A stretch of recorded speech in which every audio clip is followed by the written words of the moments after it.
আজ ছিল কার্তিক পুজো আর আজ আমাদের নিমন্ত্রণ ছিল আমার একটা দিদির বন্ধুর বাড়িতে, তাই সন্ধ্যাবেলা চলে গেছিলাম ওখানে। আমার দিদির যেহেতু খুব ক্লোজ বন্ধু তাই ও একটু আগেই চলে গেছিল, আমি পরে গেছিলাম আলাদা। আর এই যে এটা হচ্ছে কার্তিকের মা আর বাবা। আমি যখন গেছিলাম তখন অলরেডি পুজো শুরু হয়ে গেছিল, তাই ওখানে বসে কিছুক্ষণ পুজো দেখে চলে গেছিলাম আমরা সবাই মিলে খেতে। আর আজকের মেনুতে ছিল ভেজ চপ, কড়াইশুটির কচুরি, ছোলার ডাল, আলুর দম, পোলাও, নবরত্ন কারি, চাটনি, পাঁপড় আর মিষ্টি। তারপরে বাড়ি চলে এসেছিলাম আর আমাদের গলিটা এই লাইট দিয়ে এত সুন্দর লাগছিল, এসেই দাঁড়িয়ে পড়েছিলাম কয়েকটা সুন্দর সুন্দর ছবি তোলার জন্য। তারপর গেছিলাম আমাদের পাশের বাড়িতেও কার্তিক ঠাকুর পুজো হয়েছিল, ওখানের ঠাকুরটা দেখতে।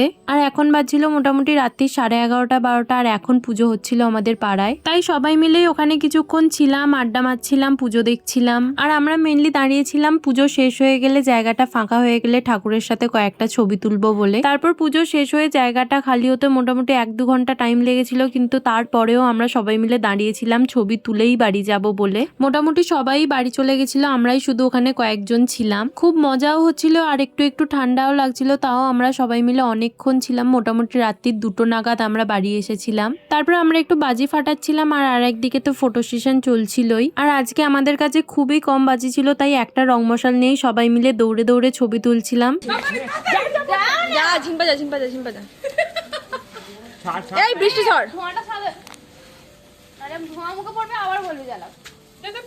তারপরে সবাই মিলে আরো বেশ কয়েকটা বাজি ফাটিয়েছিলাম, লাল তুবড়ি জ্বালিয়েছিলাম। আর এই মহারানী এখানে রং মশালের বালি দিয়ে কার্তিক পুজো লিখছিল।